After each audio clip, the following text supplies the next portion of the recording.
بسم الله الرحمن الرحيم.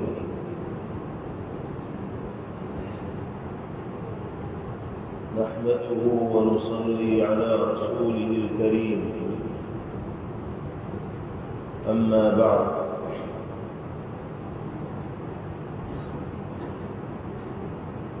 سابقہ مجلسوں میں یہ بات عرض کی جا رہی تھی کہ اصل اصلاح دل کی اصلاح ہے. اگر قلب صالح ہوگا، اچھے افکار و خیالات کا حامل ہوگا، تو پھر انسان کے اعضاء و جوارح بھی، ہاتھ پیر بھی، کان ناک بھی اللہ اور اس کے رسول صلی اللہ تعالی علیہ وسلم کی ہدایت و تعلیمات کے مطابق کام کرنے والے ہیں. اور اگر قلب و دل کے اندر فساد و بگاڑ ہوگا، رذائل سے انسان کا نفس بھرا ہوا ہوگا، تو پھر زبان کو شریعت کی راہ پر گامزن رکھنا، نگاہوں کو سنت کی راہ پر گامزن رکھنا انسان کے لیے ممکن اور آسان نہیں ہو پائے. اسی لیے سرکار دو عالم جناب محمد الرسول اللہ صلی اللہ تعالی علیہ وسلم نے حضرات صحابہ کرام رضوان اللہ تعالی علیہم اجمعین کے تزکیہ نفوس کے سلسلے میں محنت فرمائی. ان کے دلوں کی دنیا بدلی، اللہ کی معرفت کا نور دل کے اندر اتارا، ذکر و شکر کا عادی ان کو بنایا. جب دل انوار و برکات سے معمور ہو گئے تو پھر پوری زندگی راہ ہدایت پر گامزن ہو گئی، اور جسم کے تمام اعضاء شریعت و سنت کے تقاضوں پر عمل کرنے والے بن گئے. تو ہمیں اور آپ کو بھی سب سے زیادہ فکر اسی بات کی کرنی ہے کہ ذکر کی حلاوت ہمیں کیسے نصیب ہو، شکر کا جذبہ ہمارے اندر کیسے پیدا ہو، اللہ کی معرفت کا نور دل میں کیسے اترے، اور سرکار دو عالم جناب محمد الرسول اللہ صلی اللہ علیہ وسلم کی اطاعت و اتباع اور پیروی کیسے ممکن ہو. ایمان والوں کی یہی شان اللہ نے قرآن مقدس کے اندر بیان فرمائی کہ ان کے دل شکر کے جذبات سے معمور ہوتے ہیں اور زبانیں اللہ کے ذکر سے تر رہا کرتی ہیں.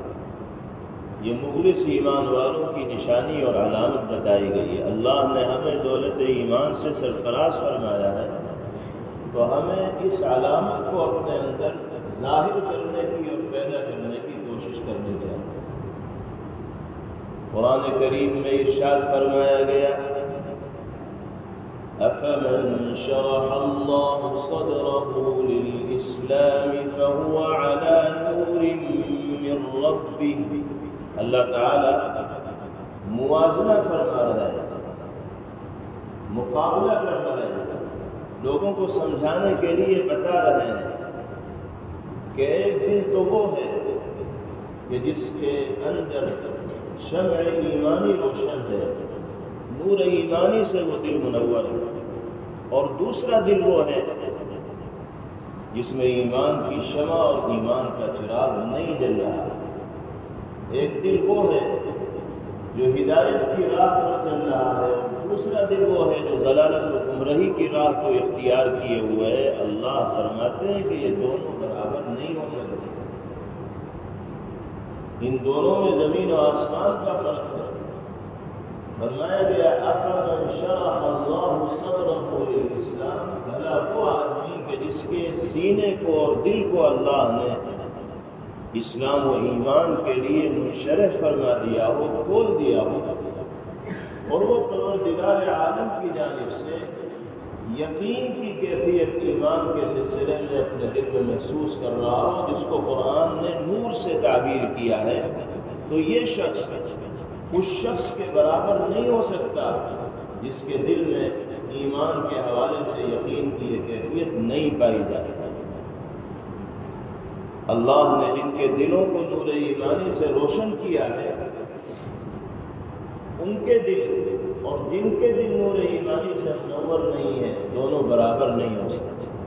پھر فرمایا فَوَيْلٌ لِّلْقَاسِيَةِ قُلُوبُهُم مِّن ذِكْرِ اللَّهِ، ہلاکت و بربادی ہے ان لوگوں کے سلسلے میں جن کے دل اللہ کے ذکر کے حوالے سے سختی کا شکار ہے، یعنی ذکر الہی کی طرف وہ مائل نہیں ہوتے، زبانوں کو اللہ کی یاد کے لیے استعمال کرنے کی توفیق ان کو میسر نہیں ہوتی، اللہ کے کلام کی تلاوت میں دل نہیں لگتا، اللہ کی تسبیح و تحمید، تقدیس و پاکی کو بیان کرنے کا جی نہیں چاہتا۔ اللہ فرماتے ہیں ایسے لوگوں کے لیے ہلاکت ہے جو اپنی مصروفیات میں سے ذکر الہی کے لیے وقت فارغ نہیں کرتا۔ اللہ ہی کے فضل و کرم کے صدقے تو ہماری زندگی کی یہ گاڑی چل رہی ہے، اسی کو اگر ہم یاد نہ کریں، اسی کا نام اگر ہم جپنے والے نہ بنیں اور اسی کے انعامات و احسانات پر ہم شکر گزار نہ ہو تو پھر کس کو یاد کریں گے، کس کا نام لیں گے، کس کا شکر ادا کریں گے؟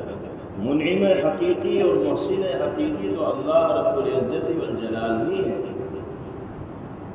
تو اللہ نے قرآن پاک کی اس آیت مبارکہ میں ایمان والوں کی جو علامت بیان فرمائی ہے، اس علامت کو ہم سب کو اپنے اندر پیدا کرنے کی اور ظاہر کرنے کی ضرورت ہے۔ جب یہ آیت مبارکہ نازل ہوئی تو صحابہ کرام رضوان اللہ تعالی علیہم اجمعین نے پیغمبر علیہ السلام سے سوال کیا کیف یشرح اللہ صدرہ، اللہ فرما رہے ہیں کہ جس انسان کے دل کو اللہ نے اسلام و ایمان کے لیے منشرح کر دیا، کھول دیا، تو صحابہ نے پوچھا کہ یا رسول اللہ شرح صدر کیسے فرمائے، کسی شخص کا دل اسلام کے لیے کیسے کھلے؟ تو نبی کریم علیہ السلام نے جواب دیا یقذف فیہ نور حتی ینفسح وینشرح، اللہ کی طرف سے انسان کے دل میں ایک نور اتارا جائے گا، ڈالا جائے گا، اور اس نور کی برکت سے دل اسلام و ایمان کے حوالے سے منشرح ہو جائے گا، کھل جائے گا۔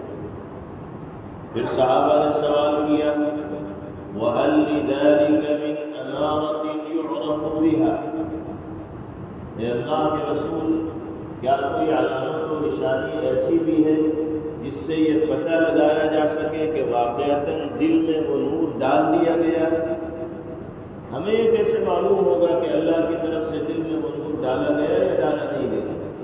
اگر کوئی اس کی ظاہری علامت و نشانی ہو تو وہ بھی بتائیے۔ تو نبی کریم علیہ السلام نے اس کے جواب میں 3 باتیں ارشاد فرمائی جن کو آپ نے علامت کے طور پر ذکر فرمایا۔ فرمایا الانابۃ الی دار الخلود والتجافی عن دار الغرور والاستعداد للموت قبل نزول۔ پہلی علامت آپ نے بیان فرمائی، شرح صدر کی پہلی نشانی یہ ہے کہ انسان کا دل آخرت کی فکر کے حوالے سے معمور ہو جائے گا، بھر جائے گا۔ دنیاوی کامیابیوں سے زیادہ اخروی کامیابیوں کی فکر اسے ہونے لگے گی، فکر آخرت کی دولت سے وہ مالا مال ہو جائے گا۔ یہ حقیقت ہے کہ جس کے دل میں واقعتاً نور ایمانی اترا ہوا ہو، وہ یہ جانتا ہے کہ دنیا کی زندگی عارضی ہے، فانی ہے، ختم ہونے والی ہے، ہمیشہ ہمیشہ رہنے والی نہیں ہے۔ حقیقی کامیابی تو آخرت کی کامیابی ہے۔ فمن زحزح عن النار وادخل الجنة فقد فاز۔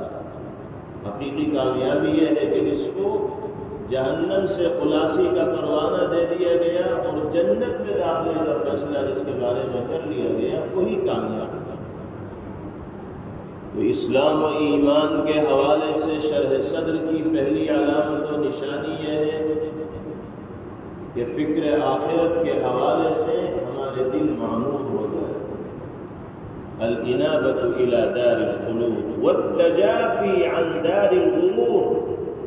جب فکر آخرت کی دولت سے انسان مالا مال ہوگا تو خود بخود دھوکے کے گھر کی زیب و زینت سے دور ہوتا چلا جائے گا. دار خلود سے مراد آخرت ہے، جنت ہے، اور دار غرور سے مراد دنیا ہے جس کو دھوکے کے گھر سے تعبیر کیا گیا. جب فکر آخرت ہوگی تو زہد پیدا ہوگا، دنیا سے بے رغبتی پیدا ہوگی، اور ان اعمال کو انسان دلچسپی کے ساتھ انجام دے گا جو آخرت کی کامیابی کے منازل طے کرانے میں انسان کے لیے معین و مددگار ہوں گے. ہمیں اپنے دل کے اندر جھانک کر اس بات کا محاسبہ کرنا چاہیے، جائزہ لینا چاہیے کہ اخروی کامیابیوں کے حوالے سے ہم کس درجہ فکر مند ہو کر زندگی گزاریں. صورتحال ہماری ایسی ہے کہ دنیاوی مفادات کی خاطر ہم آخرت کی کامیابی کو قربان کر دیتے ہیں. حالانکہ ہونا یہ چاہیے کہ اخروی کامیابیوں کو حاصل کرنے کے لیے دنیاوی خواہشات کو پس پشت ڈال دیا جائے، نظر انداز کر دیا جائے، اور اخروی کامیابیوں کو اپنی زندگی کا مطمع نظر بنایا جائے، مقصود بنایا جائے. اللہ دنیا کی کامیابی سے بھی مالا مال فرمائیں گے اور آخرت کی کامیابی سے بھی ہمکنار فرمائیں گے. تیسری علامت آپ نے بیان فرمائی وَالْإِسْتِعْدَادُ لِلْمَوْتِ قَبْلَ نُزُولِ الْمَوْتِ.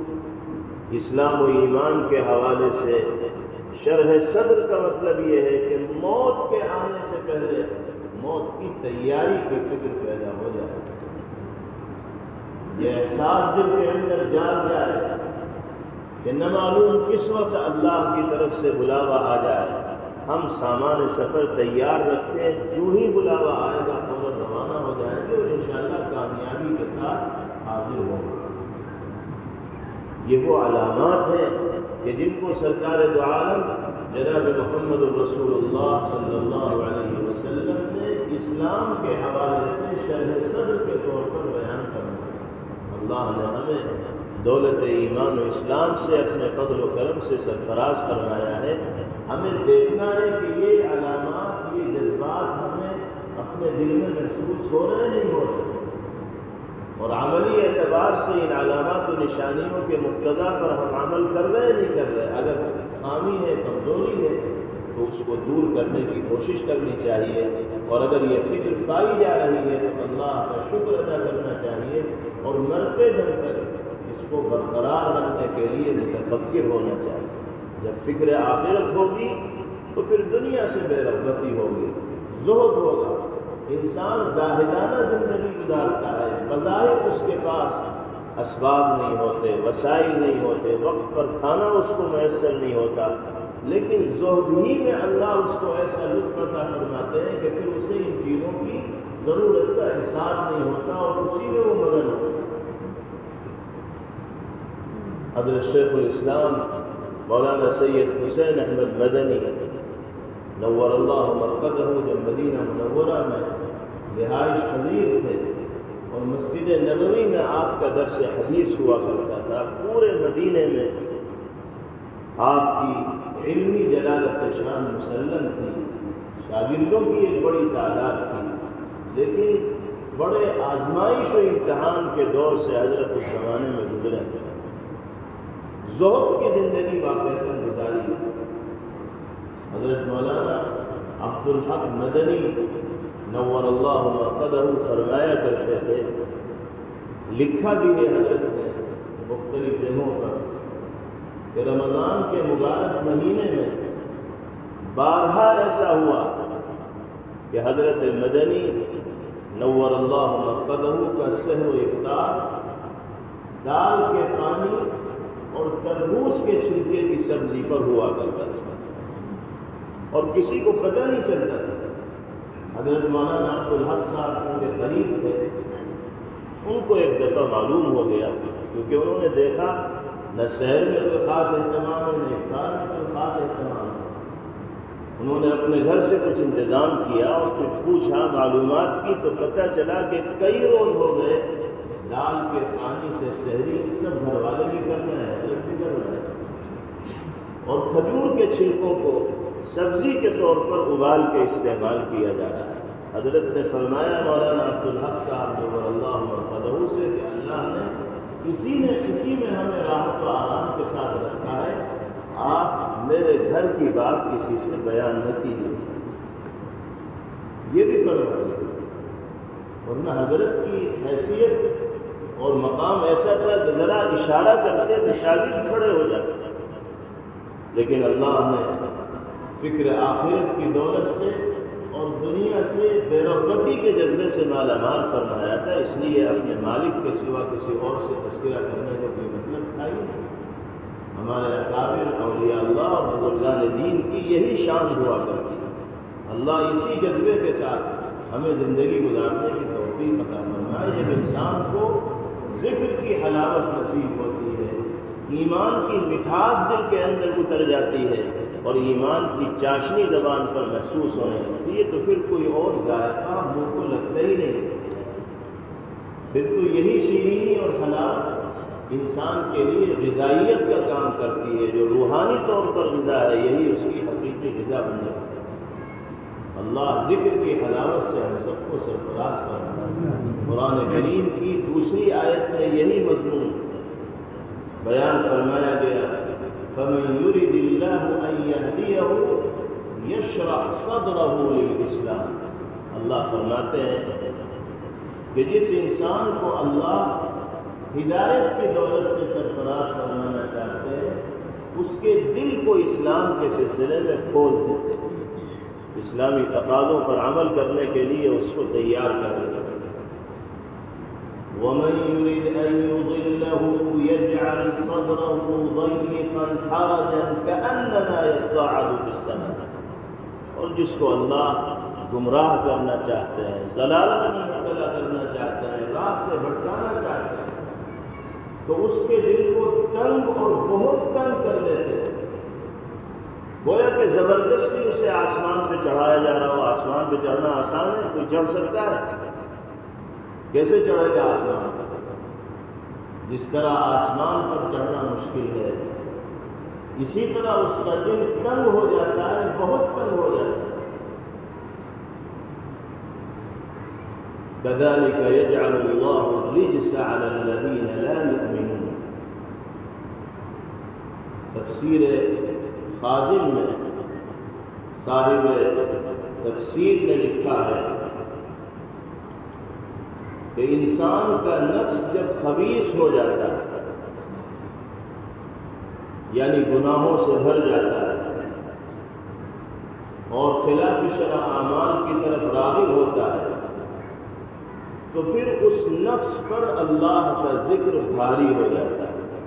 اور ذکر کا مطلب صرف اللہ اللہ کرنا نہیں، بلکہ ذکر کا مطلب نماز پڑھنا بھی ہے، ذکر کا مطلب روزے رکھنا بھی ہے، ذکر کا مطلب قرآن کی تلاوت کرنا بھی ہے، اس لیے کہ ذکر کا لغوی معنی یاد ہے۔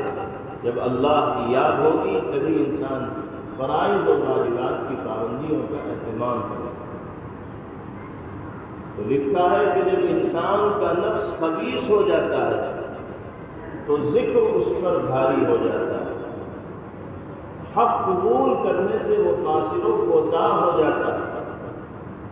جیسے سورج کی گرمی سے موم نرم ہوتا ہے اور نمک سخت ہوتا ہے، ایسے ہی ذکر سے مومنین کے دل نرم ہوتے ہیں اور کافروں کے دلوں میں سختی پیدا ہوتی ہے۔ طاعات و عبادات پر عمل کرنے سے اہل ایمان کے دل نرم ہوتے ہیں اور کافروں کے دل میں سختی پیدا ہوتی ہے۔ اللہ رب العزت والجلال ذکر کی حلاوت سے ہم سب کو مالا مال فرمائے اور ذکر و شکر کا عالی بن کر زندگی گزارنے کی توفیق نصیب فرمائے۔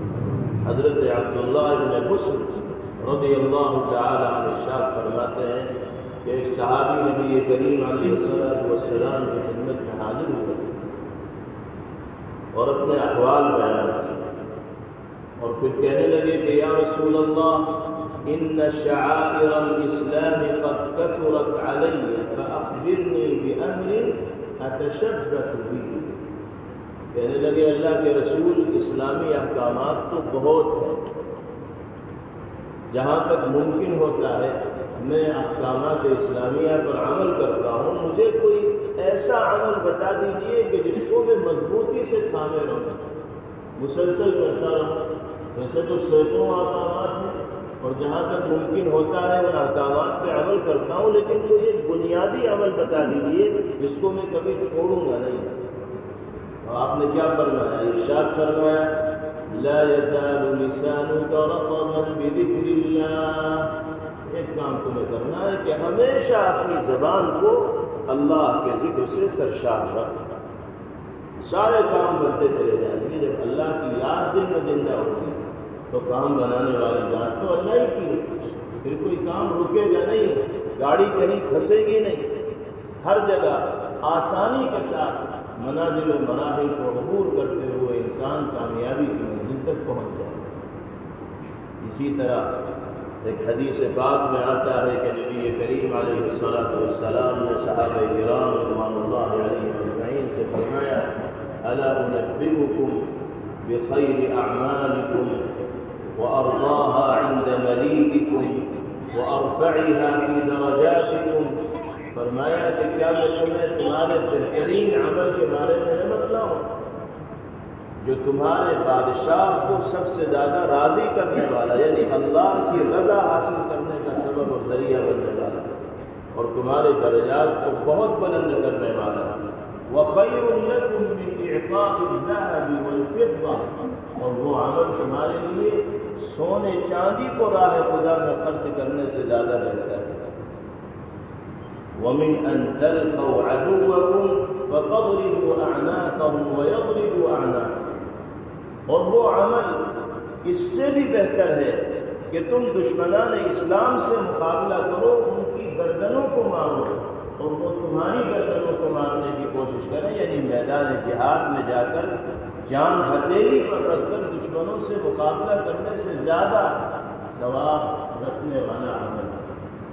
صحابہ کرام رضوان اللہ علیہ اجمعین نے اس عمل کے اتنے فضائل سنے تو دل مشتاق ہو گئے کہ وہ کون سا عمل ہے جس کے بارے میں نبی کریم علیہ السلام یہ فرما رہے ہیں کہ بہترین عمل وہی ہے. اللہ کی رضا اس عمل کے ذریعے حاصل ہوتی ہے، درجات بلند ہوتے ہیں، سونے چاندی کو خرچ کرنے سے زیادہ بہتر ہے. تو صحابہ نے پوچھا وما ذاک یا رسول اللہ، اللہ کے رسول فضائل تو آپ نے اتنے بتا دیے، یہ تو بتائیے کہ وہ عمل کون سا ہے. ارشاد فرمایا ذکر اللہ عز وجل، اللہ کو یاد کرنا، اللہ کا ذکر کرنا. حضرات مشائخ، بزرگان دین، صوفیاء کرام، شیوخ محترمین اسی کی تو مشق کرواتے ہیں.